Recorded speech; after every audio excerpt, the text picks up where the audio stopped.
आज हम भरत मुनि विरचित नाट्य शास्त्र के महत्व पर चर्चा करेंगे।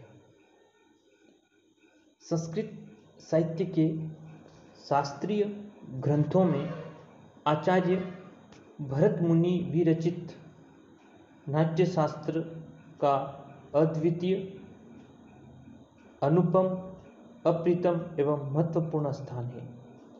इस भरत मुनि के नाट्य शास्त्र में 36 अध्याय एवं 6000 श्लोक प्राप्त होते हैं।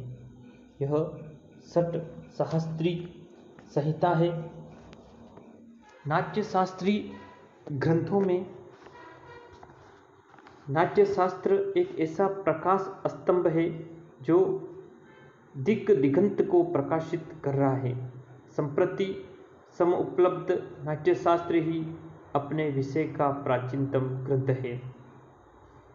इसकी विशेषताओं पर अगर हम चर्चा करें तो यह नाट्य शास्त्र विश्वकोश का विविध विषय का एक संग्रहित रूप है। भरत का नाट्य शास्त्र एक विश्वकोश के समान है। इसमें अनेक विषयों का सांगोपांग विवेचन किया गया है। स्वयं नाट्य शास्त्रकार भरत मुनि का कथन है कि इस विश्व का कोई भी ज्ञान, शिल्प, विद्या, कला, योग तथा कर्म नहीं है जो इस नाट्य शास्त्र में दिखाई न देवे। न तच्च ज्ञानम न तच्च शिल्पम न स विद्या न स कला न स योगो न तत्कर्म नाट्य अस्मिन् दृश्यते। नाट्य शास्त्र में नाट्य उत्पत्ति, प्रेक्षागृह, निर्माण, अभिनय, वेशभूषा, संगीत, नृत्य, भाषा, छंद आदि नाट्य संबंधी विविध तत्वों के विवेचनों के साथ ही रस, गुण, रीति, अलंकार आदि विषयों का सुंदर रीति से वर्णन किया गया है। विद्वानों के मतानुसार इसमें वास्तुशास्त्र के अनुरूप नाट्य मंडप स्वरूप का वर्णन उल्लेखित है। भाषा विज्ञान के अंतर्गत स्वर, शब्द, प्रभेद का वर्णन उल्लेखित है। काव्य शास्त्र के अनुसार इसमें रस, गुण, अलंकार आदि विषय समाहित है। छंद शास्त्र के छंद, नृत्य तत्व विज्ञान की लोकधर्मी आदि परंपराएं, संगीत शास्त्र की गान और वाद्य परंपराएं, नृत्य शास्त्र की नृत्य और नृत्य, सौंदर्य शास्त्र की सौंदर्य अनुभूति, समाज शास्त्र की सामाजिक प्रवृत्ति, पुरा शास्त्र की सांस्कृतिक परंपरा और रसायन शास्त्र की रासायनिक विद्या आदि विषयों का इतना गहन, विस्तृत, प्रासंगिक एवं महत्वपूर्ण विवेचन हुआ है कि नाट्य शास्त्र का उपमान ढूंढना असंभव है।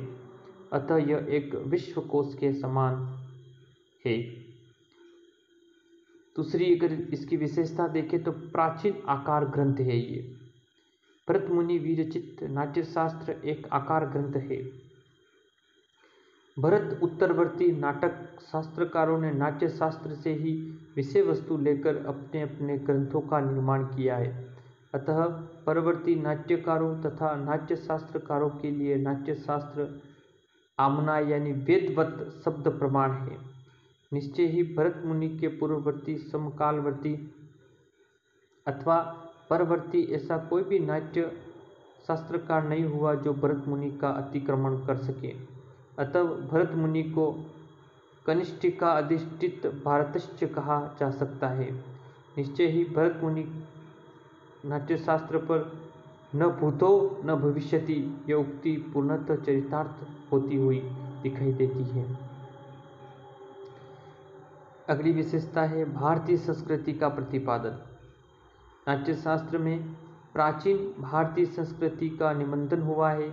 हमें नाट्य शास्त्र द्वारा प्राचीन भारतीय सभ्यता, संस्कृति, कला, ज्ञान, विज्ञान, इतिहास की समुन्नत स्थिति का परिज्ञान होता है। बाद में इसमें अन्य विशेषताओं में रस सिद्धांत की स्थापना। भरत मुनि ने ही सर्वप्रथम रस सिद्धांत की प्रस्तावना की है तथा कहा है कि न ही रसादृते कश्चित् अर्थ प्रवृत्तते। भरत का रस सूत्र विभाव, अनुभाव, व्यभिचारी, संयोगार्थ, रस निष्पत्ति अर्थात विभाव, अनुभाव तथा व्यभिचारी भावों के संयोग से रस निष्पत्ति होती है। इस सूत्र के आधार पर अनेक परवर्ती आचार्यों ने रस सिद्धांत को सुदृढ़ बनाया है। आलोचना पद्धति का सूत्रपात। नाट्य कला जैसा सुंदर विवेचन भरत मुनि ने किया है, वैसा संसार के किसी भी महर्षि ने किसी भी भाषा में नहीं किया है। भरत मुनि ने अपने नाट्य शास्त्र में दृश्य श्रव्य काव्यों के तत्वों का निरूपण करते हुए उनकी व्याख्याएं भी की है।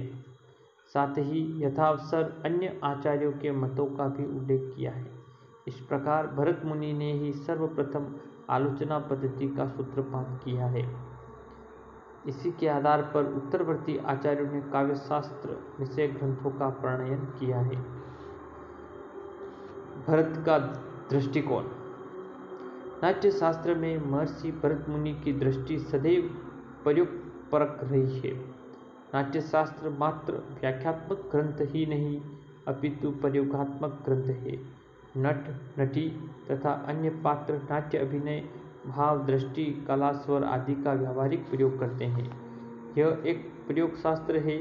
भरत ने एक नाट्य प्रभोक्ता के रूप में क्रियात्मक पक्ष को प्रस्तुत किया है। निश्चय ही भरत मुनि ने संसार के अनुकीर्तन रूप नाट्य का सम्यक प्रयोग प्रस्तुत कर सहृदय सामाजिकों के हृदय में आनंद का आधान किया है। इस प्रकार नाट्य कला के प्रति महर्षि भरत का समर्पित व्यक्तित्व रहा है। भरत ने कभी भी अपने मत को ही अंतिम मत नहीं कहा है, अतः नाट्य नियमों के विषय में वे बड़े ही आधुनिक विचारक हैं। आचार्य भरत मुनि के महत्व का पाश्चात्य सभी आलोचकों ने मुक्तक कंठ से प्रशंसा की है। पाश्चात्य जगत में महर्षि अरस्तु विरचित पेरिपोइटिक्स नामक ग्रंथ को नाट्य कला के प्रतिनिधि आकार ग्रंथ के रूप में मान्यता प्राप्त है, परंतु यह ग्रंथ आकार विषय वस्तु की दृष्टि से भरत नाट्य शास्त्र के समक्ष नगण्य है। यह भरत नाट्य शास्त्र का 10वां अंश भी नहीं है। विद्वानों के अनुसार अरस्तु ने मात्र ट्रेजेडी विषय का ही निरूपण किया है, जबकि नाट्य शास्त्र में नाट्य संबंधी सभी विषयों का सांगोपांग वर्णन है। डॉक्टर स्टॉक जेम्स का कथन है कि यदि अरस्तु अपने ग्रंथ में नाट्य कला का संपूर्ण विवरण दे देते तो वे उन पर अपना सर्वस्व न्यौछावर कर देते। डॉक्टर राघवन का मत है कि निश्चय ही भरत नाट्य शास्त्र हमें नाट्य कला की पूर्ण दृष्टि प्रदान करता है।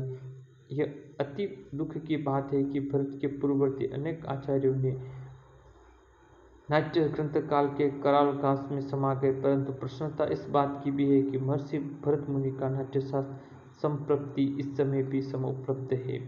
निश्चय ही नाट्य शास्त्र नाट्य जगत का एक महत्वपूर्ण हीरक ग्रंथ है। इस तरह से आज हमने भरत मुनि के नाट्य शास्त्र की हमारे काव्य जगत में इसकी महत्वता क्यों है, इसमें ऐसी कौन सी विशेषता विद्यमान है जिसलिए इसका हमारे काव्य शास्त्रीय ग्रंथों में इसका महत्वपूर्ण स्थान है, इस विषय के बारे में आज हमने सामान्य जानकारी को प्राप्त किया। धन्यवाद।